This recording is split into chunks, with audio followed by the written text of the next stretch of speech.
Van a Perfecto. empezar a grabar. Ah, muy bien, ahí estamos. Gracias, gracias, gracias, Erika. Bueno, nos ponemos entonces, aprovechando este día que acaba de comenzar, para muchos, en presencia del Señor, bajo su amparo, bajo su cuidado, bajo su amor, en el nombre del Padre, del Hijo y del Espíritu Santo. Amén. En aquel día el Señor de los ejércitos ofrecerá a todos los pueblos sobre esta montaña un banquete de manjares suculentos, un banquete de vinos añejados, de manjares suculentos, medulosos, de vinos añejados, decantados. Él arrancará sobre esta montaña el velo que cubre a todos los pueblos, el paño tendido sobre todas las naciones. Destruirá la muerte para siempre. El Señor enjugará las lágrimas de todos los rostros y borrará sobre toda la tierra el oprobio de su pueblo. Porque Él lo ha dicho, el Señor, y se dirá en aquel día, ahí está nuestro Dios, de quien esperábamos la salvación. Es el Señor en quien nosotros esperábamos. Alegrémonos y regocijémonos de su salvación, porque la mano del Señor se posará sobre esta montaña. Palabra del Señor, te alabamos, Señor. Qué belleza, es la primera lectura del libro de hoy, del libro de Isaías, capítulo 25. Esta lectura que nos ubica inmediatamente cuando la terminamos de recibir y acuñar en nuestro corazón en lo que es este tiempo bendito de Adviento, ¿no? Tiempo de espera, tiempo de revelación. Ay, me encanta cuando Él arrancará sobre esta montaña el velo, ¿no? El paño, o sea, el velo me luce algo fino, pero el paño me luce algo pesado, ¿no? Algo completamente que oscurece, que tapa, que no deja pasar ni la luz, ni uno se puede imaginar que hay abajo de un paño, ¿no?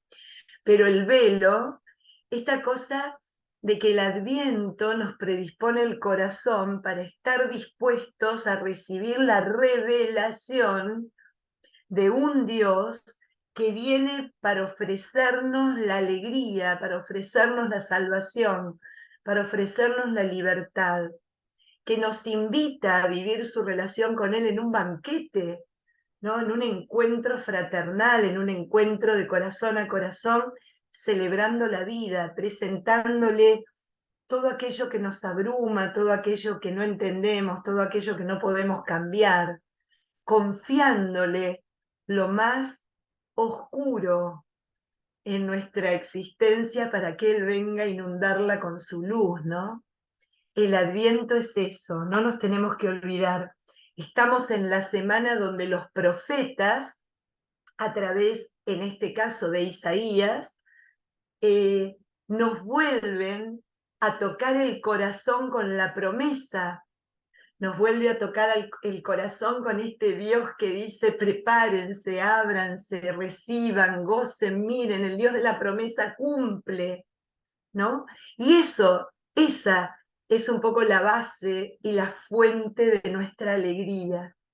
Lo que vamos a celebrar en la Navidad, este Dios prometido y que se hace carne en medio de nosotros, el Emanuel, es alguien que ya fue anunciado, pero todo lo dicho por Dios, todo lo dicho por Dios, hágase, hágase, hágase, sal que te daré, ven que te haré, no tengan miedo, yo estaré con ustedes, podrán cruzar los desiertos, convertiré el desierto en un vergel, de ti nacerá un pueblo. A ver, todo lo que es palabra en este Dios terminó siendo realidad. Entonces, en esta primera semana de Adviento, donde nos regala la capacidad de poder determinarnos en creer en Él, creerle a Él, no nos queda otra. Estamos enfrentados ante la evidencia, ¿no? El Dios que cumple, en donde se nos vuelve a pedir que se reavive la fe, que se reavive la esperanza, que no flaqueemos en el amor, especialmente en la recepción de ese amor infinito e inagotable que el Señor tiene para cada uno de nosotros, ¿no? Así que pidámosle que nuestro sentimiento, que nuestra emoción, eh, que nuestro mood, acá en inglés, ¿no? Que nuestro ánimo sea este. Alegrémonos y regocijémonos de su salvación. Es la semana donde Juan 3:16 tiene que calar hondo en nuestro corazón. El Señor envió a su Hijo único al mundo para que el mundo se salve por él, no se condene, se salve. Eso es lo que tiene que calar hondo, tiene que ser, nos tiene que convencer, tiene que encarnarse y tiene que ser también esa alegría contagiosa en un mundo que está deseoso, sediento y esperando nuevamente a este Dios que salva, a este Dios que redime, a este Dios que sana y pone de pie. Así que en este sentir, pidámosle al Señor que tengamos la capacidad de poder vivir de esta manera esta semana, esta primera semana de estas 3,5 días que vamos a tener para preparar nuestro Belén, nuestra casa del pan, nuestro corazón para alojar a aquel que viene y que quiere ser únicamente el ciudadano en ese lugar, que quiere ocupar todos los espacios. Así que a vos, Señor, que vivís, reinás y estás con nosotros hasta el final de los tiempos. Amén. San Nicolás ruega por nosotros. No se olviden que hoy es San Nicolás, el obispo, ¿no? De donde sale todo el atuendo de aquel que suele alegrar la vida de los niños. Así que, como tenemos a uno, no puedo ser muy explícita porque tenemos un niño que está escondido ahí afuera de la, ¿cómo se llama? De la camarita, pero está ahí, entonces no queremos ser más explícitos. Pero bueno, de paso pidámosle a San Nicolás que nos dé ese corazón de niño que tan feliz nos hace, ¿no? Especialmente en esta época. Bueno, seguimos con el capítulo 19. ¡Qué lindo! Hoy vamos a volver a vivir un Pentecostés. Hoy vamos a ver, ustedes saben que hay tres, ¿no? Hay tres que se pueden considerar como los pentecosteses, hablando en plural, que se fueron dando y que aparecen en los Hechos de los Apóstoles.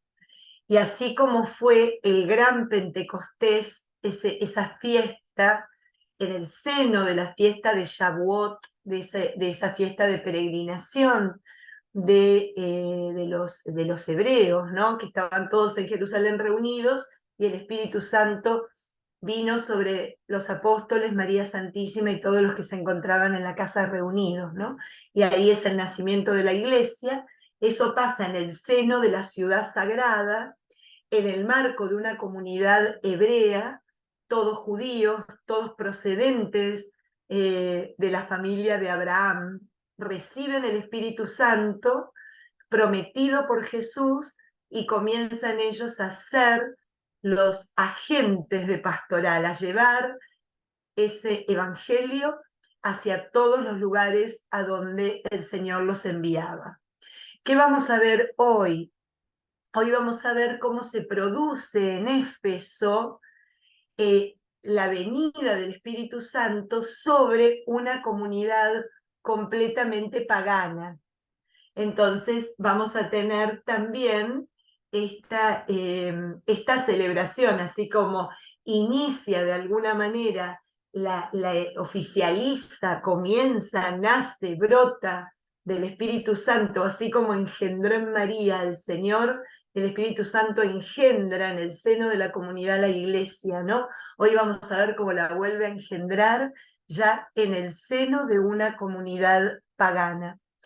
Y vamos a empezar a ver, porque recuerden que los viajes misioneros, Pablo funda, Pablo vuelve, Pablo acompaña, Pablo es parte de las comunidades y también con todo lo que va ocurriendo cuando entra el Evangelio en ese lugar donde la comunidad está, donde él predica, donde predican sus discípulos, los miembros digamos, de su grupo, vamos a ver también las reacciones que hay a su alrededor, las reacciones comunitarias y las reacciones sociales y políticas, ¿no? Hoy vamos a tener algo que yo se los mencioné muy en pasadita las semanas anteriores, pero hoy en el templo de Artemisa vamos a ver la reacción de la ciudad, especialmente de los artesanos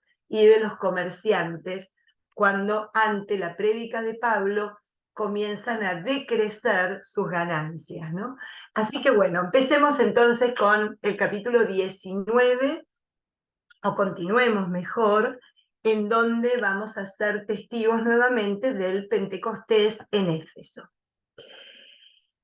Capítulo 19 de los Hechos. Mientras Apolo estaba en Corinto, Pablo atravesó las regiones altas y llegó a Éfeso. Allí encontró a algunos discípulos y les preguntó: ¿recibieron el Espíritu Santo cuando aceptaron la fe? Ellos le respondieron: ni siquiera hemos oído decir que exista un Espíritu Santo. Él les volvió a preguntar: ¿qué bautismo recibieron? Ellos contestaron: el bautismo de Juan. Pablo entonces les explicó: Juan bautizó con un bautismo de conversión, diciéndole a la gente que creyera en el que vendría después de él, es decir, en Jesús. Cuando oyeron esto, se hicieron bautizar en el nombre del Señor Jesús.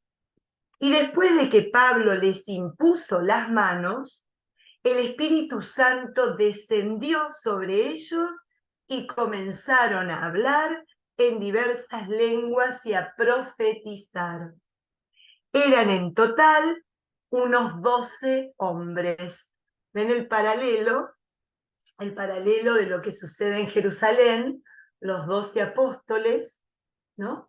El paralelo que se da en Éfeso, en esta comunidad a la cual Pablo ya había asistido varias veces y había acompañado y donde había crecido de alguna manera también su conocimiento y su experiencia de vivir en una comunidad cristiana.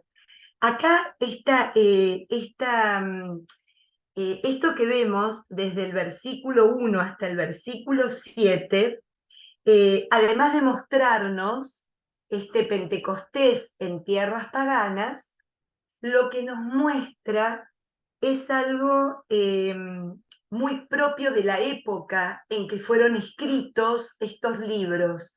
¿Por qué digo estos libros? Tanto el libro de los Hechos, acuérdense que los Hechos fueron puestos por escrito aproximadamente en el año 85, ya casi finalizando el siglo I de la era cristiana, y aclara una corriente que tuvo mucho peso y que continuó y se profundizó incluso en el siglo II, y por eso vemos que el Evangelio según San Juan los menciona tanto y los trae tanto a la luz, que son los discípulos de Juan el Bautista. En ese momento, algunos discípulos de Juan el Bautista consideraban que Juan era el Mesías, consideraban que aquel que tenía que venir lo encarnaba su maestro. Por eso empezamos a ver en estos escritos acá en los Hechos, y ni hablar en el Evangelio juánico, el Evangelio de Juan, estas aclaraciones permanentes que en boca de Jesús y en este caso en boca de San Pablo, se le informa, se forma, se transmite a la comunidad que Juan era solo un precursor. Juan era aquel que venía a señalar al que realmente venía con la salvación, al Mesías, al Emanuel, al esperado.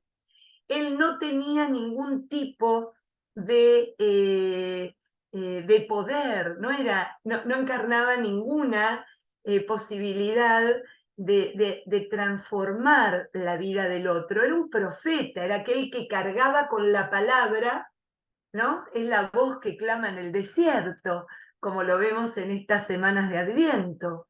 Pero él no es la palabra, él lleva la palabra para anunciar y señalar al que es y al que va a ser la palabra para todos nosotros. La palabra hecha carne, encarnada en María Santísima, y que puso su carpa, ¿no? Su tienda entre nosotros, como nos dice el prólogo de Juan. Entonces, fíjense que lo que hace San Pablo es una auténtica catequesis, ¿no? Ayuda a que esta comunidad que ignoraba, ven lo que dice, ni siquiera hemos oído decir que exista un Espíritu Santo.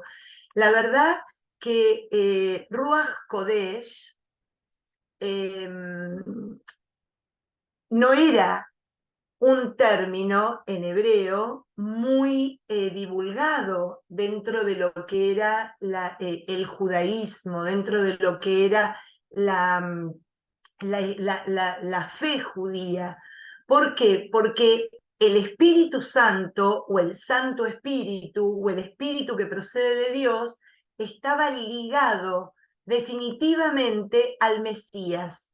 El Mesías era, según el libro de Joel, capítulo 2, el Mesías era el encargado de traerlo y darlo, de traerlo y hacer que se infunda en los corazones de los fieles. Primero tenía que encarnarse el Mesías, y el Mesías con todo su poder, que le venía de Dios, porque era Dios, iba a poder entregar ese espíritu.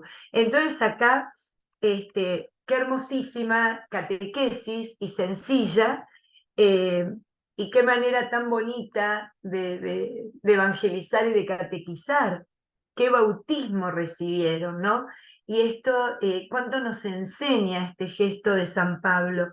Pablo entonces les explicó esta cosa eh, de aquello que tenían en el corazón.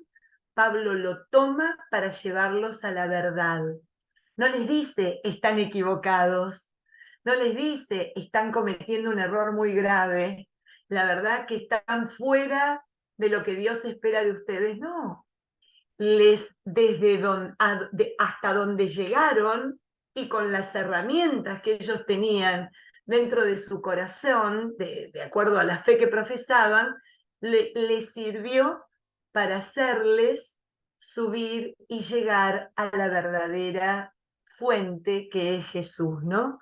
Pablo entonces les explicó, Juan bautizó un bautismo de conversión. Acuérdense que el bautismo de Juan, que era propio de los bautistas, de esa secta judía, era un bautismo al cual se podía acudir cada vez que el hombre sabía que estaba en estado de impureza, en estado de falta, que había cortado esa relación de amor con su Señor. Y el sumergirse quedaba como purificado por el agua, algo muy judío también, y que hasta el día de hoy lo siguen haciendo y practicando los judíos cuando se introducen dentro del mikveh o lugar de purificación, ¿no? Solamente que acá se había agregado, no solo purifica el agua de la impureza, sino que Juan, mejor dicho, los bautistas habían hecho un escalón superior. confesando, reconociendo, dándome cuenta de qué me tengo que convertir. O sea, una auténtica bisagra entre lo que va a ser después la conversión cristiana, ¿no? Si nosotros podemos hacer un paralelo a nuestra confesión. Es necesario un examen de conciencia, es necesario que nos duela aquello que rompe este camino, este encuentro con Dios, esta relación con Dios, y confesarlo nos desahoga, nos libera, lo escuchamos, lo recibimos de adentro para afuera y de afuera para adentro, y recibimos, obviamente, eso es el sacramento de la iglesia, el perdón. Bueno, en este caso ellos al confesarlo acudían a baptisein, a sepultar eso que confesaban, y al salir del agua salían purificados, salían perdonados, salían listos para empezar una vida en un camino nuevo. Por eso era bautismo de conversión. Eso luego para nosotros se convierte en un sacramento con otro significado completamente diferente, ¿no? Pero entonces qué bonito y qué ternura la de Pablo. No, miren, un bautismo de conversión, ¿no? Diciéndole a la gente, y acá viene la catequesis, ¿qué le decía Juan? No tienen que creer en mí, tienen que creer en el que viene detrás de mí, a quien yo no soy digno de desatarle las sandalias, ¿no? Esta cosa tan hermosa, tienen que creer en Jesús, abriéndoles, bueno, les termino el cuento de los bautistas. Por muchísimos siglos siguió la secta bautista, no se adhirieron al cristianismo, incluso fueron opositores en algunos tiempos acérrimos al cristianismo, a la iglesia cristiana. Y bueno, continuaron, y hasta donde yo tengo entendido de haber leído un poco su historia, una rama de los bautistas hasta formaron parte del Islam. Se introdujeron y abrazaron el Islam formando una rama islámica, para que se den una idea el derrotero de los caminos de la fe, ¿no? Cómo uno encuentra las fuentes y cómo se van abriendo las ramas, ¿no? Cuando oyeron esto, claro, no hubo resistencia. Nosotros queremos ser bautizados con el Espíritu Santo, queremos recibirlo. Se hicieron bautizar en el nombre de Jesús, y Pablo les impuso las manos. Esta imposición de manos, que viene ya desde el Antiguo Testamento, la imposición de manos que siempre estaba a cargo de los sacerdotes, de los profetas, que imponían las manos, que ungían, en donde se le introducía algo que venía del cielo, no una fuerza personal, sino como instrumentos, como intermediarios, ¿no? Les impuso las manos y el Espíritu Santo descendió sobre ellos, y el signo comenzaron a hablar en diversas lenguas y a profetizar. A mí el otro día me toca, yo en la ermita, todos los martes, estamos viendo la Biblia capítulo por capítulo y versículo por versículo. Arrancamos en el Génesis y la vamos desmenuzando y entrando en cada uno, ¿no? Y justo me tocó Babel. Entonces yo decía, fíjense el signo que muestra la presencia de Dios. En la diversidad, la unidad, ¿no? Dios no quiere la monotonía, Dios no quiere lo monocromo, ¿no? Todo del mismo color, todos pensando distinto, todos pensando igual, todos hablando una misma lengua, todos diciendo lo mismo, no. El enriquecimiento de que cada uno se complementa, se plenifica, el otro siempre me ayuda a crecer y yo ayudo a crecer al otro. Entonces el signo del Espíritu Santo lo pone Lucas muy bien. Comenzaron a hablar en diversas lenguas y a profetizar. O sea, no solo hablaban en diversas lenguas, entendiéndose en una comunión de espíritu, sino que lo que decían era profecía, eran instrumentos ellos de la palabra de Dios. Y termina esta cosa que hace muchas veces el Evangelio y en este caso Lucas en los Hechos, diciéndonos este signo tan importante. Eran 12 como en Jerusalén. O sea, acá hay un nuevo Pentecostés fuera del lugar sagrado, fuera de un tiempo especial en donde Dios vuelve y quiere formar su iglesia y dar su signo, no solo aquí, sino también aquí, porque la iglesia es universal, ¿no?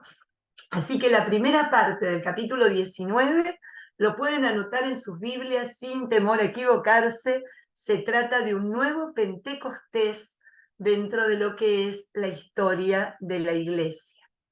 ¿Alguna pregunta sobre el tema? Porque continuamos ahora. Perfecto.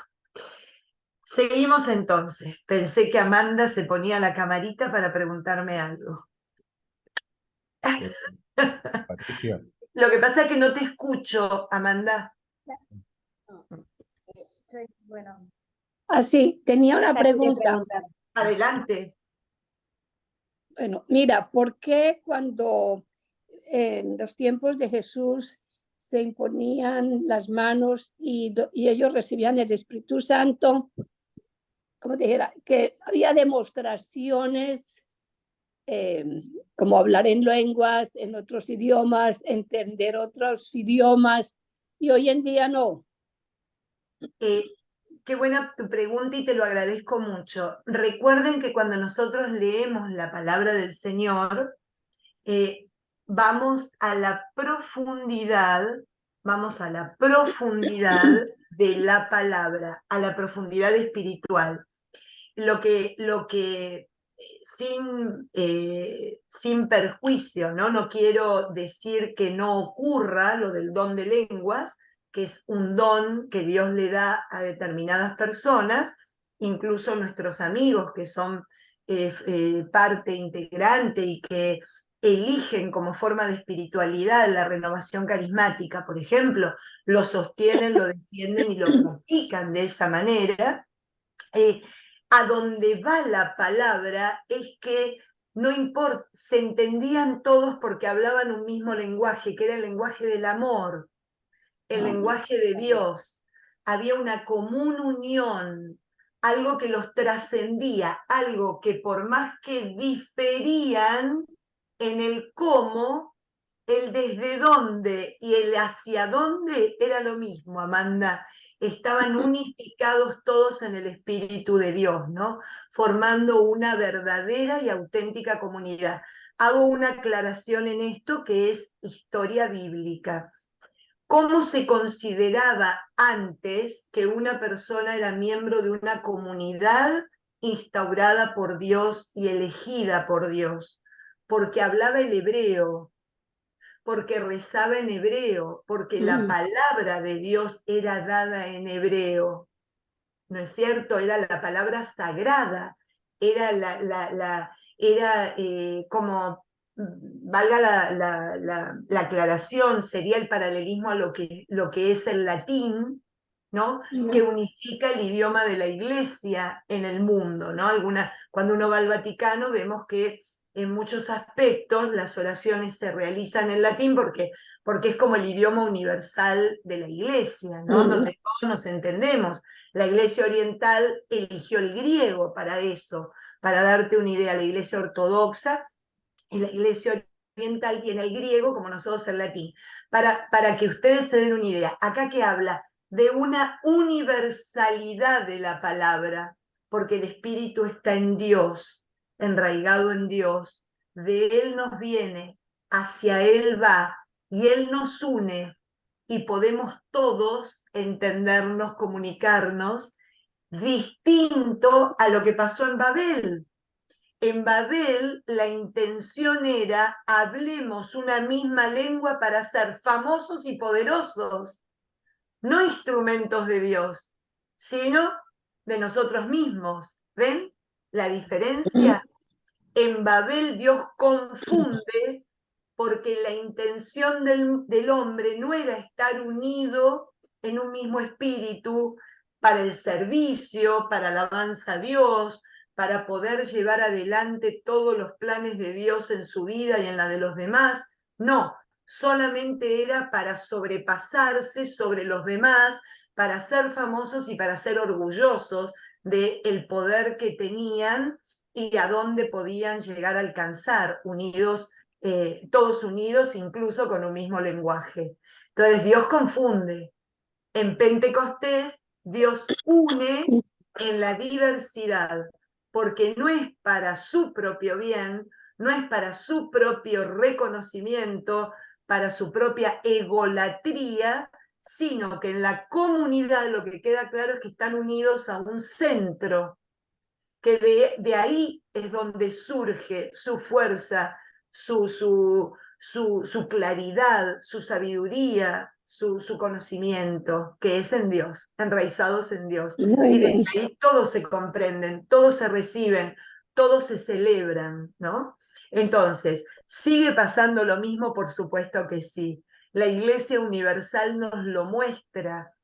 Uno llega, el otro día nos reíamos porque uno llega, hace poquito mi marido tuvo que viajar a Oriente y dice, uno busca una iglesia católica y a lo mejor están hablando en chino porque estaba en Singapur, están hablando en un idioma, pero todos sabemos de qué está hablando y nos asociamos espiritualmente y hay como un encuentro en eso, ¿no?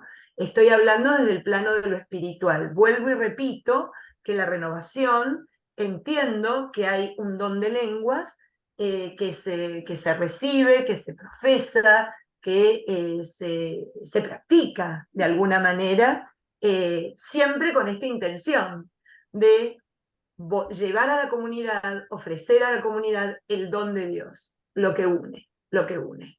¿Estamos? Yo soy de la renovación y para nosotros orar en lenguas es la forma más humilde de oración. Imagínense, qué belleza. Nos dice Patricia que lástima que lo escribió y no lo comentó porque es eso, la forma más humilde. ¿Por qué? Porque no es mi palabra, es la de Dios. Es la palabra de Dios infundida en mi espíritu, en mi corazón, que sale al encuentro del corazón de mi hermano para iluminar algo que mi hermano, el de al lado, el del otro costado o el de enfrente, pueda estar necesitando. Algo muy bonito se sigue dando, Amandita, de Hola, otra Patricia. manera, no como lo comenta. Vamos a tener orden, miren. Daniel pidió primero y luego Elsa. Y por último te dejo. Así que Elsa, quédate tranquilo. Lo escuchamos a Daniel y luego te damos la palabra a ti. Dale, que fui viendo cómo levantaron las manitos. Daniel, adelante. Hola Patricia, buenos días. Buen día, buen ¿Qué día. Qué tal? lindo esta participación, me encanta. Sí. Mira, nosotros la duda que tenemos es, como los números en la Biblia tienen todos un significado, ¿no? Pues el 7, el 40 y tal, ¿por qué eligió Jesús 12 apóstoles y no otro número? ¿Hay alguna explicación a esto?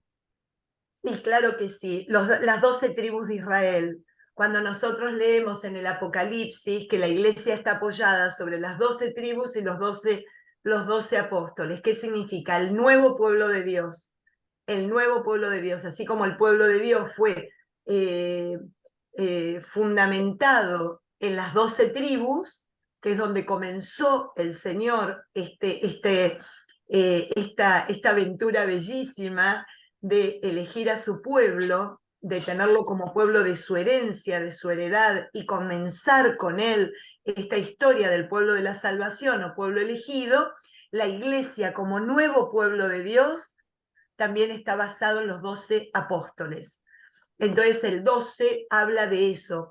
Hago un comentario chiquito. Cuando Moisés en el desierto eh, lidiando con todo el pueblo, que era numerosísimo, miles y miles, le dice al Señor en un momento determinado, y ahí está también el Espíritu Santo, le dice al Señor, yo la verdad que no puedo más. Le entregó 12 ancianos, presbíteros, que compartían el Espíritu de Dios en él, quienes lo ayudaban a pastorear al pueblo hacia la tierra prometida. Entonces el 12 es como signo de pertenencia al lugar, a aquellos a quienes el Señor elige para fundamentar su pueblo, para pastorear su pueblo, para conducir a su pueblo, para darle una identidad a su pueblo.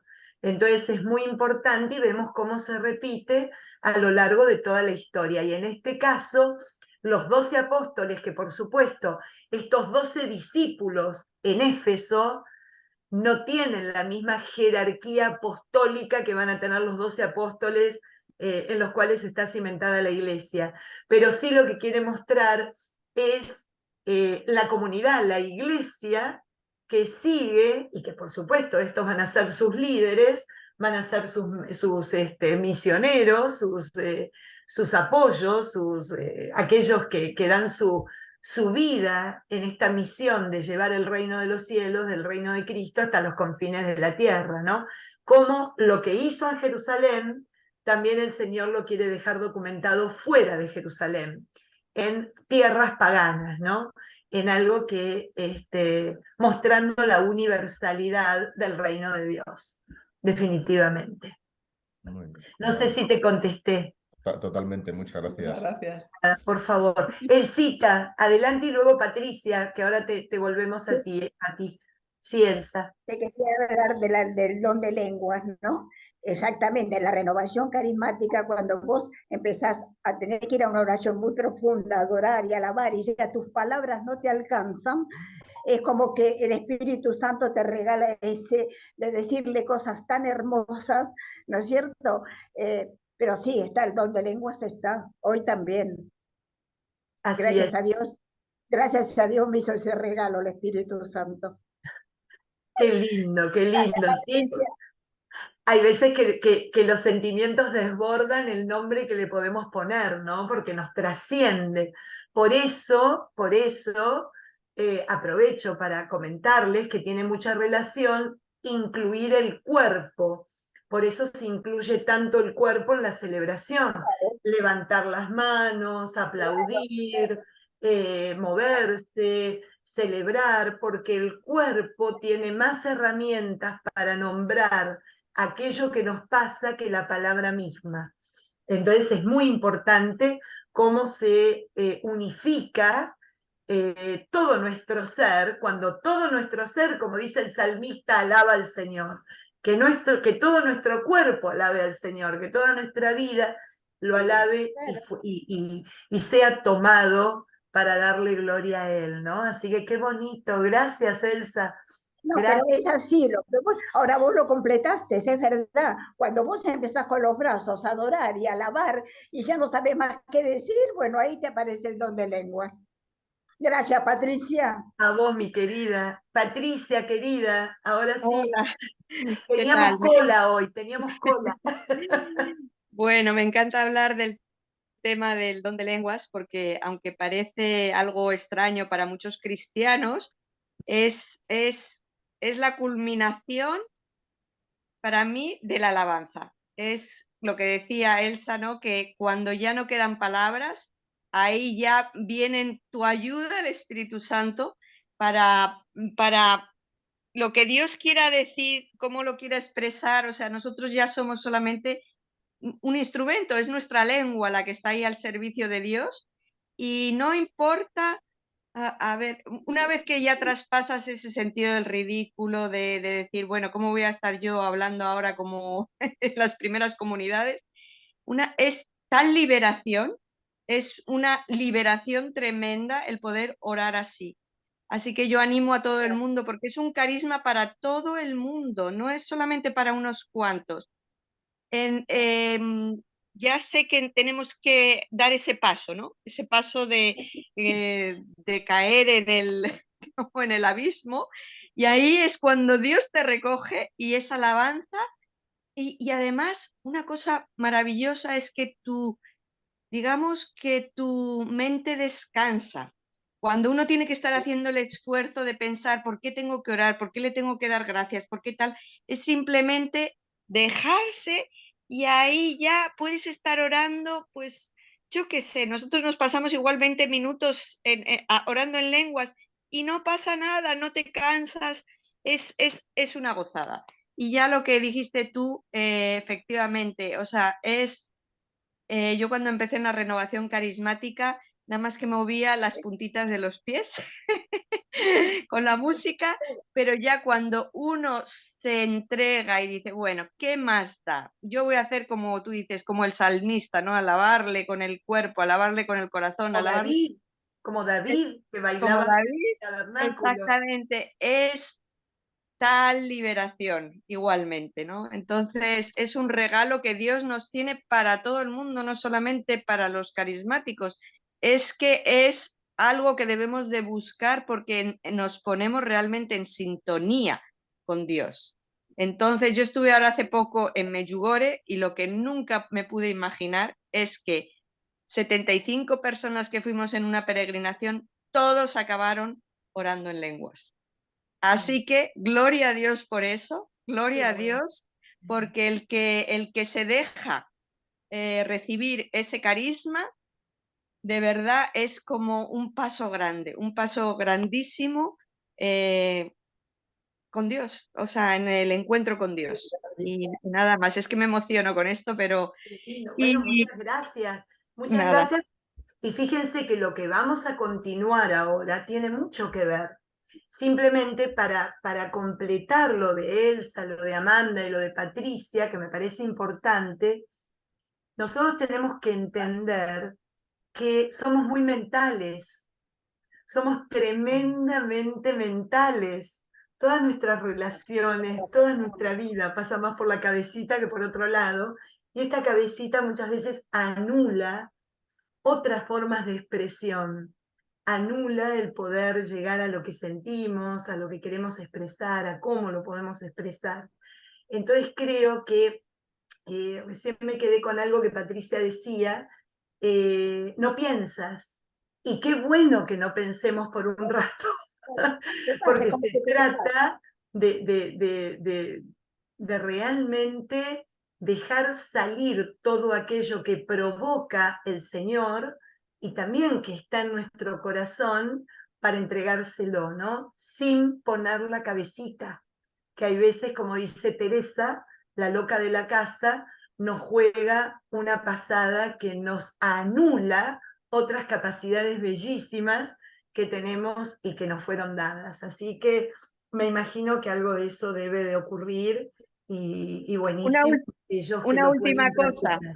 si puedo decir, para que os deis cuenta cómo actúa el Espíritu Santo, ahí en Medjugorje, los 75 personas, la mayoría eran del Opus. O sea, que estamos en las antípodas, como si dijéramos en la manera de expresarnos. Pues el Espíritu Santo hizo ahí una obra maravillosa, maravillosa. Qué bueno, Todos Patri. terminamos alabando, glorificando con el cuerpo, con las manos, o sea, fue un regalo, un regalazo del Señor. Qué hermoso, Qué lo bueno, extraño me alegro tanto. muchísimo. Qué lindo. Bueno, gracias por el testimonio de ambas. Fíjense cómo continúa ahora contándonos, porque está relacionado todo, cada una de las partes de, este resumen de la experiencia de Pablo en Éfeso, ¿no? Fíjense lo que va a pasar ahora mismo y un poco tiene que ver con lo que estamos viendo, lo que están compartiendo Patricia, Elsa y lo que preguntaba Amanda, ¿no? Vamos al versículo 8 para continuar el relato. Pablo fue a la sinagoga y durante 3 meses predicó con valentía, discutiendo e intentando convencer a sus oyentes acerca del reino de Dios. Pero como algunos se obstinaban y se negaban a creer, hablando mal del camino ante la gente, se alejó de ellos y tomando por separado a un grupo de discípulos, discutía con ellos todos los días en la escuela de Tirano. Esto duró 2 años, lo que yo les hablo. del tiempo, del proceso, exacto, Erika, del proceso que lleva la maduración en la fe, ¿no?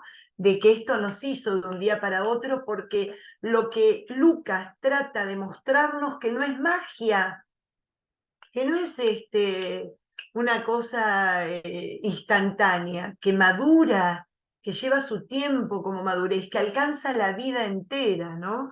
Y a propósito nos pone, esto duró 2 años, de modo que todos los habitantes de Asia, tanto judíos como griegos, oyeron la palabra de Dios.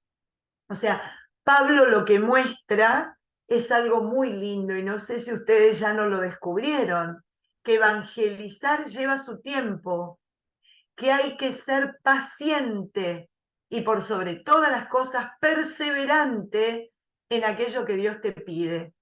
No es de un día para otro, no es de hoy para mañana. Tiempo, el tiempo de Dios, el tiempo que Él quiera, a donde quiera y como quiera, porque ahí es donde me puso y ahí es donde espera que yo dé mi testimonio. Dios, escuchen bien, Dios hacía milagros extraordinarios por medio de Pablo, hasta el punto de que bastaba que aplicaran sobre los enfermos los pañuelos o paños que había tocado el cuerpo de Pablo, para que desaparecieran de ellos las enfermedades y salieran los espíritus malignos. Fíjense cuál es la aclaración. Pablo no curaba, Pablo no sanaba, no era Pablo el que hacía que pasaran estas cosas maravillosas, no. Él era el instrumento de Dios. Qué manera bellísima, acuérdense, año 85, primeras comunidades cristianas, como siempre la palabra de Dios nos pone en alerta. Ojo, no es el paño, ojo, no es la ropa de Pablo, ojo, no te vayas a quedar envuelto en un instrumento. Esos son medios. Siempre el que sana es Dios a través de. Es Dios a través de aquello que tomaba contacto con el instrumento de Dios, que era en este caso el apóstol, ¿no? Entonces, fíjense lo que ocurre. Sigue completando la historia. Vamos al versículo 13, que empieza a narrar otro relato. Algunos exorcistas judíos ambulantes intentaron invocar el nombre del Señor Jesús sobre los que tenían espíritus malignos y decían: los conjuro por Jesús a quien Pablo predica. Los que hacían esto eran los 7 hijos de un sumo sacerdote judío llamado Eseba. El espíritu maligno les respondió: conozco a Jesús y sé quién es Pablo, pero ¿ustedes quiénes son? Entonces el hombre que estaba poseído por el espíritu maligno se lanzó sobre ellos y dominándolos, los trató con tanta violencia que tuvieron que huir desnudos y heridos de aquella casa. Todos los habitantes de Éfeso, judíos y griegos, se enteraron de esto, de modo que se le llenaron de temor y glorificaban al Señor Jesús. Vamos al punto. Recién se preocupaba el último relato de decir: ojo, Pablo hacía milagros en nombre de Cristo, Dios utilizaba a Pablo para mostrar la fuerza sanadora que Él le da al instrumento para sanarnos. Y ahora nos advierte de otra cosa. El nombre de Jesús no es una fórmula mágica. El nombre y la invocación de Jesús y de sus santos no es una fórmula mágica. No estamos ante la magia. Estamos ante el encuentro de una persona que sana, salva y redime a través de la fe, no de la magia. a través de la fe. Por decir, en nombre de Jesús te ordeno, si el instrumento no es en la fe un real y auténtico instrumento de Dios, no tiene. Miren qué belleza el relato. El espíritu maligno se fue contra los exorcistas, como se denomina a estos 7 hijos de Seba, ¿no? Se fue contra ellos, y qué belleza cómo les declara: conocemos a Jesús, conocemos a Pablo, pero en una palabra, ustedes no, y ustedes no tienen el poder, porque no tienen fe, porque esto no se trata de fórmula mágica, abracadabra, pata de cabra, no. Esto se trata de fe, y a quienes Dios, a través de la fe, les da, les otorga el poder de la sanación y el don de la liberación. ¿A ustedes quién los conoce? Entonces, fíjense qué relato más contundente. El espíritu maligno declara y muestra cómo todo aquello que no proviene de Dios y que lleva a Dios en su seno y la fuerza de Dios no tiene ningún poder sobre ellos, ¿no? O sea, cómo Pablo enseña a la iglesia primitiva cómo vivir y cómo relacionarnos con este Dios que obviamente quiere el bien y quiere la libertad para todos los hijos, ¿no? Y continúa: muchos de los que habían abrazado la fe iban a confesar sus pecados y a declarar cuáles habían sido sus prácticas de magia. Fíjense, se daban cuenta que no obraban por la fe, sino por la magia. Y cómo va dejando en claro a la primera comunidad y a nosotros hoy en el siglo XXI que la fe no es magia, que nuestra religión no es mágica, que nuestra religión es fruto del encuentro, es fruto de la fe. Y bastante de los que la habían practicado traían sus libros y los quemaban en presencia de todos. Se calculó que el precio de esos libros llegaba a 50.000 monedas de plata. De esta manera la palabra crecía y se fortalecía por el poder del Señor. O sea, fíjense qué belleza, qué alegoría, ¿no? Quemaban lo que había sido costosísimo y que les auguraba a ellos un poder sobre otros, porque no tenían valor alguno ante la presencia del verdadero Señor. Preferían perderlo todo para tenerlo a Él, ¿no? Qué belleza cómo nos va metiendo en el corazón de qué se trata ser cristiano y de qué se trata ser un auténtico discípulo e instrumento de Cristo. Entonces, decae la magia, se fortalece la palabra, decae la magia y se fortalece Cristo y su iglesia.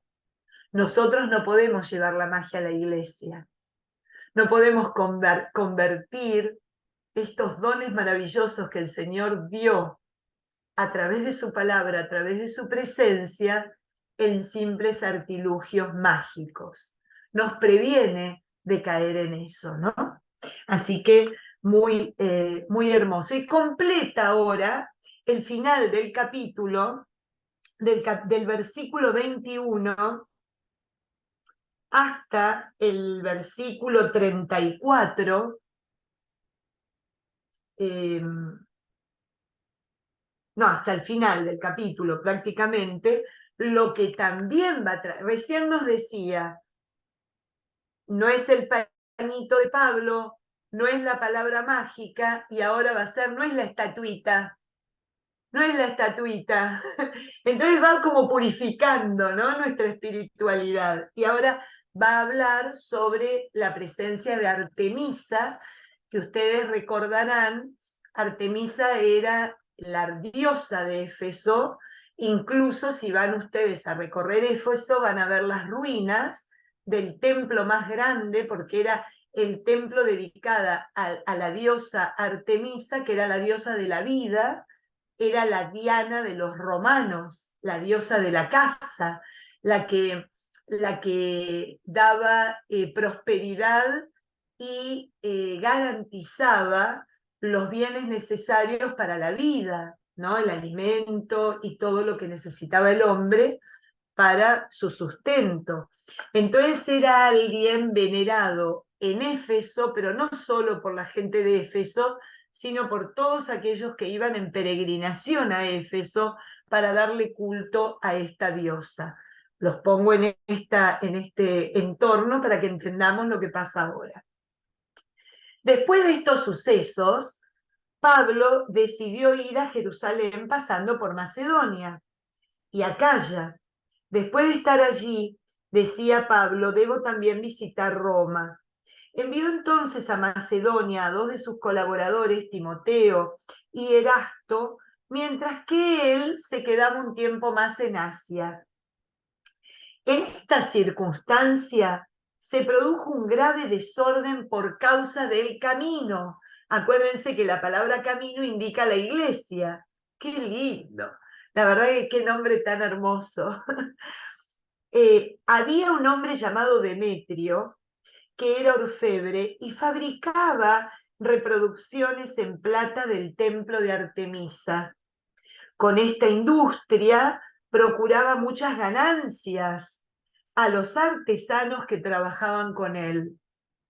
Reunió entonces a estos y a todos los que se dedicaban a este oficio y les dijo: ustedes saben que nuestra ganancia depende de este trabajo, pero están viendo y oyendo que no solo en Éfeso, sino en casi toda la provincia de Asia, este Pablo ha convertido a mucha gente, convenciéndoles de que las cosas hechas por manos humanas no son dioses. No solo nuestra profesión está en peligro de perder su reputación, sino que también el templo de la gran diosa Artemisa puede perder su fama, y así la que se adoraba en toda Asia y en el mundo entero sea despojada de su prestigio. Cuando oyeron esto, se llenaron de indignación y comenzaron a gritar: grande es la Artemisa de los Efesios. Se produjo entonces un gran tumulto en la ciudad y todos se precipitaron en el teatro, deteniendo por la fuerza a los macedonios Gayo y Aristarco, compañeros de viaje de Pablo. Pablo quería entrar para presentarse ante la gente, pero los discípulos no se lo permitieron. Incluso algunos amigos suyos, autoridades importantes en la provincia de Asia, le enviaron un mensaje rogándole que no se expusiera presentándose en el teatro. Entre la gente, unos gritaban una cosa y otros gritaban otra. Había gran confusión en la asamblea y la mayoría no sabía para qué se había reunido. Entonces los judíos empujaron de entre la multitud a un tal Alejandro para que pasara al frente. Él, haciendo señas con la mano, pidió que se callaran porque querían dar una explicación a la gente. Pero cuando supieron que era judío, todos a la vez se pusieron a gritar durante 2 horas: grande es la Artemisa de los Efesios. Por fin, el secretario de la ciudad hizo que la gente se calmara y les dijo: Efesios, ¿qué hombre ignora que la ciudad de Éfeso es la guardiana del templo de la gran Artemisa, venida del cielo? Esto nadie lo puede negar, y por eso es necesario que se mantengan tranquilos y no obren apresuradamente. Ustedes han traído a estos hombres que no han cometido ningún sacrilegio ni han blasfemado contra nuestra diosa. Por tanto, si Demetrio y los artesanos que trabajan con él tienen alguna queja contra alguien, que vayan a los tribunales y presenten sus demandas ante los magistrados. Y si ustedes tienen algún otro asunto que debatir, que esto se resuelva en la asamblea legítima, porque corremos el peligro de que nos acusen de sediciosos por lo que hoy ha sucedido, ya que no tenemos ninguna razón que justifique este alboroto. Habiendo dicho esto, el secretario disolvió la asamblea. Varios puntos a aclarar. Qué belleza que ante el crecimiento y la acción de una iglesia comprometida en el Evangelio, se vieran en riesgos los poderes económicos y de alguna manera políticos del lugar donde el Evangelio crecía. Esto en los Hechos nos habla claramente de que el Evangelio no solo era una manera de creer en alguien distinto, sino que exhortaba a vivir una vida diferente y a desparramar esa vida diferente, liberando al hombre de la magia, de alguna manera, de la idolatría, del fetichismo religioso. Recuerden ustedes que la idolatría lo que hace de alguna manera es limitar la vida espiritual del hombre. El hombre queda como esclavizado del ídolo, del Dios, del objeto al cual le rinde culto.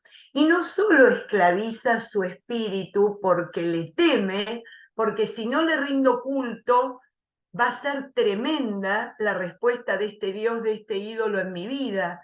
Se relaciona por el temor, se relaciona por el miedo. Eso también coerciona, ¿no? Es como que limita sus acciones en toda su vida. Acuérdense que el Dios de Israel era celoso de los ídolos que abrazaba el pueblo de Israel, no tanto porque dejaran de creer en él, sino que cuando se abrazaba el ídolo, se dejaban de vivir los valores que el Dios de Israel traía, que era la igualdad de oportunidades, que era el respeto entre los hermanos, que era la armonía y la convivencia pacífica en medio de la comunidad. El ídolo lleva a la autorreferencia, no al encuentro con el otro. El ídolo lleva a que yo soy el centro y no la comunidad, y no el hermano, como nos va a decir Pablo. Tengan al otro, considerándolo a otro siempre mejor que a uno mismo, ¿no? Fíjense que la idolatría no es solo el hecho de yo adorar la estatuita, el ídolo, Artemisa o quien sea, sino una disposición de empezar a vivir una vida opuesta a lo que el Dios de Israel y Jesucristo viene a traer como buena noticia. Pero qué bárbaro, porque lo que habla es que cuando se incorpora, cuando se encarna esos valores evangélicos que nosotros lo traduciríamos en un magisterio social, ya lo habíamos visto tiempo atrás, ¿no? En los mismos Hechos, una doctrina social donde realmente el cristiano entiende que está llamado a cambiar las estructuras y empiezan a moverse las estructuras de la injusticia, de un montón de características que no muestran que el hombre sea realmente aquel para lo cual fueron hechas las cosas, sino que es una variable de ajuste, ¿no? Porque se pone a las cosas en lugar del hombre, ahí empieza la reacción. Y fíjense, Demetrio y los artesanos nos vamos a arruinar si siguen abrazando al cristianismo. Tenemos que hacer algo, hagamos tumulto, empecemos a mover para defender nuestros ingresos, nuestras ganancias, aquello que hace que nosotros podamos de alguna manera sostener nuestra economía. nos hace acordar me imagino, a los dueños de los cerdos, cuando el Señor liberó al endemoniado, ¿no? Haciendo que todos los cerdos se arrojaran al mar, y estos hombres agarrándose la cabeza y diciendo cuántos miles habremos perdido en esta locura. Mira, andate porque destruís nuestra fuente económica, destruís nuestra buena calidad de vida. Seguimos haciendo lo mismo, amigos. Y en el capítulo 19, Pablo exhorta a que tengamos presente lo que significa ser cristianos.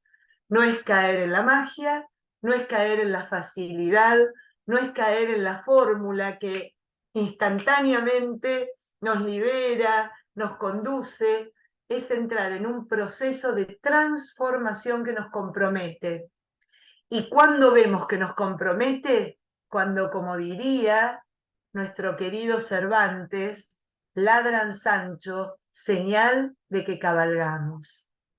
Cuando todo alrededor empieza a gritar, es señal de que la iglesia está hundiendo en las raíces de la sociedad el evangelio. Y obviamente que, como dice nuestro querido padre Pronsato, el evangelio molesta, el evangelio incomoda, el evangelio es un estorbo para aquellos que ya están en una zona de confort y no tienen ningún interés de ser desalojados de la misma. Así que el capítulo 19 es fuerte. Luego van a ver que termina con un relato de cómo fue la actividad de Pablo en esos 2 años, en esa parte del mundo, pero nos deja con claridad, es claro los temas que quiere darnos a conocer. Ser parte de la iglesia está completamente fuera del romanticismo donde a veces nos queremos meter. El evangelio no es romanticismo, no es flores y una vida así, ay, qué lindo lo que escucho, intimista, no. Es un camino de transformación y nosotros agentes de esa transformación. Así que bueno, con esto nos quedamos y ojalá que tengamos ganas de volver la semana que viene, porque nos va realmente exhortando a aquello que tenemos que abrazar y en aquello que se nos pide diariamente una vez que somos incluidos a través del bautismo en esta hermosa familia, ¿no? Así que bueno, nada, alguna pregunta, comentario de esto último, todo lo que... Sí. Patricia, ¿sabes que cuando vos hablas de que los judíos hoy también se introducen en el agua, vos dijiste otra palabra, yo no sabía que hoy también, yo no sabía que hoy se podía hacer el logismo, es para purificarse. No es bautismo, no sabía. Es purificación, exacto, es para purificarse.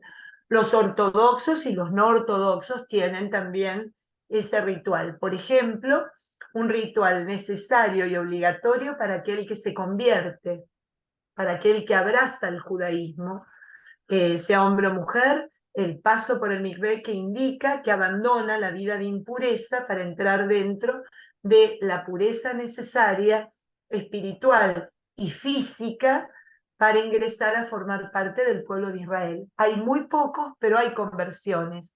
Hay muy pocas, pero las hay. Los ortodoxos tienen una mayor participación en estos rituales de purificación. Cada vez que termina la menstruación las mujeres, cada vez que van a casarse o a tener, o cada vez que saben interiormente y espiritualmente que se han apartado de los mandatos del Señor que están en las leyes de la Torá, acuden también al mikvé para la purificación. Sigue esa práctica vigente, digámoslo, dentro de lo que es algunas ramas del judaísmo. No podemos hablar del judaísmo como una totalidad, porque está dividido en ramas y cada uno de ellos lo practica de manera distinta, ¿no? Pero sí, continúa hasta la actualidad, definitivamente. Bueno, gracias, Patricia. De nada, de Gracias, nada. Patricia. Por favor. ¿Alguien más quiere comentar, preguntar o hacer una mención de lo que estuvimos viendo? Bueno, entonces seguiremos la semana que viene recorriendo. Ya estamos en los últimos capítulos de los Hechos de los Apóstoles. Les cuento un poquito lo que vamos a ir recorriendo. Después de los Hechos vamos a entrar a leer las cartas. Lo que pasa que era necesario primero recorrer los Hechos para enfrentarnos y darnos cuenta qué pasa en cada una de las comunidades, las que después van a recibir las cartas.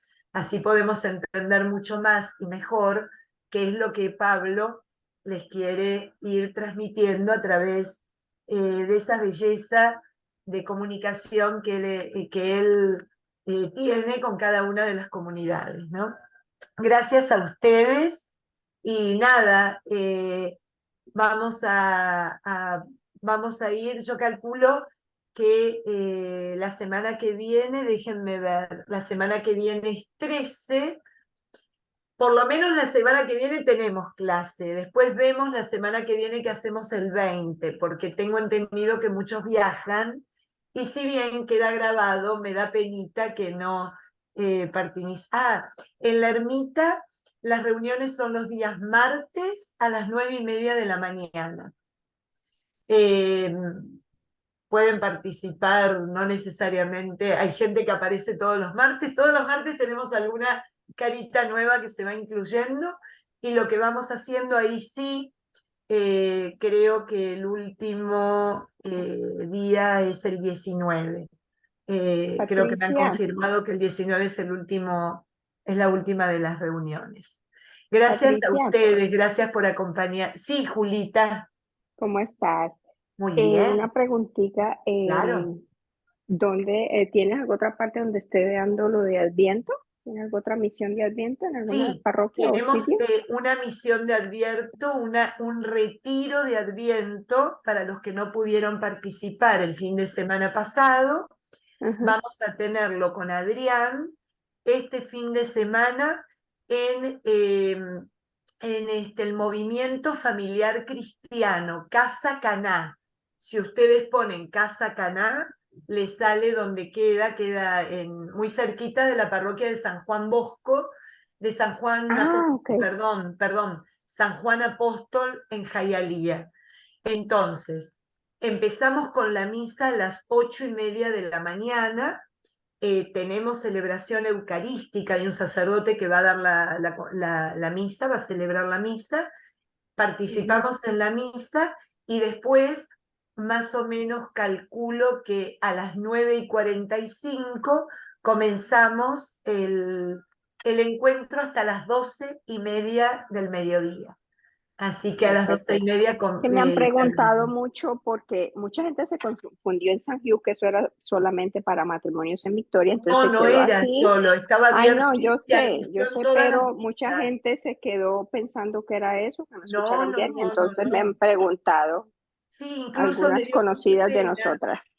Me dio mucha pena porque cuando uno tiene una mañana de reflexión, luego lo comentaré, que sería bueno que todos los ministerios puedan participar, Sí, porque ahora, por ejemplo, vamos a tener en Emaús el 19, si Emaús hubiese participado, no hubiese claro, necesidad de tener el 19 exacto, un que sea una encuentro, ¿no? sola Es comunidad, optimizar ¿no? recursos Ok, y tiempo. y tiempo, y la verdad que Claro. cansancio. A esta Y sí, altura ya se empieza a sentir. Ok, Así que gracias. bueno. Nos vemos gracias. esta noche. Bendiciones. Nos Gracias. vemos esta noche. Esta noche hay confesiones de 6:30 en adelante en San Hugh. Van a estar confesando el padre Luis, el padre Enzo y el padre Julio. Aprovechamos para llevar a los niños, pero también a aquellos que tengan interés y ganas, como para ir aprovechando estos momentos de confesiones para el Adviento. De 6:30 estarán en la iglesia preparada para las confesiones. Así que todos son bienvenidos para ello. Amén. Gracias, bendiciones. Un beso grande, saludos a Padre Giovanni. Gracias, que te queremos mucho a ti. Pues, Un besito, que les vaya bien y que continúen aprovechando que se mejore nuestro querido Dani. Dani, que te mejores, sentite bien, que queremos que esté ya muy bien de salud y participando, ya casi que va a entrar en las vacaciones de Navidad. Me parece que estaba un poquito cansado también, Dani. Eso es lo que quiere. Bueno, un cariño a Rafa. Un beso. Chao, Patri. Chao, Gaby, querida. Cuídate mucho. Te digo una cosita, ¿sabes qué lindo? El domingo tuvimos las comuniones en mi parroquia, así que 23 chicos, mirá qué lindo grupo. Qué lindo, qué lindo, qué lindo. Ahora Felicidades. encaminamos a hacer el pesebre viviente. Oh, qué lindo. 23 grupos en toda la catequesis. No, 23 chicos conmigo. Después Ah, tenemos contigo. después hay 3 capillas que pertenecen a María Auxiliadora y Claro. son otros grupitos. Así Claro, que, claro. Nosotros vamos a hacer 60 en mayo. qué lindo. Sí, entre 60 y 70. Tengo que sacar bien los números, pues son un montón. Tengo 70 para confirmar, 70 para la comunión. La verdad que las catequesis son muy fecundas acá. Gloria a Dios, mira. Gloria a Dios, totalmente. La verdad que es una bendición y que no es nada fácil. Son 2 años, todas las semanas.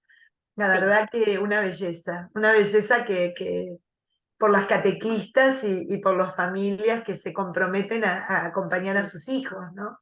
De una manera tan amorosa. Así Bueno, que, una nada. maravilla todo, así que gracias, Patri. Gracias a ti y bueno, merecido descanso, catequista, ya hasta el año que viene. Vale, un beso enorme. Un beso, querida Gaby. Chau, chau. Chao. Adiós, Pati. Adiós. Gracias, adiós. Patri, lo máximo, gracias. Un besito, Claudia, querida. Saludos a Luis. Saludos a Listo, Luis. Un gracias. beso. Esta es la última clase. No es la última clase. Tenemos la semana que viene. Por eso les dije, la semana que viene tenemos y no sé qué va a pasar con la del 20, porque hay varias personas que ya para ese entonces ya están tomándose el avión para ir a celebrar, cosa que es muy bonito. Así Eso. que capaz que Gracias. el 13 cortamos y nos encontramos el año próximo. Listo. Gracias, No, besitos. de Gracias. nada. ya. Adiós, Bendición. Olguita. Que Dios te bendiga. A Bye. ti también, que tengas buena semana. Buen Gracias. ambiente. Un beso grande. Bueno, adiós, Eriquita, que estén bien y Gracias, Patri. Gracias. que puedan dar vuelta a la página, que ya. Así es. Yo lo veo más grandote, lo veo más, así es que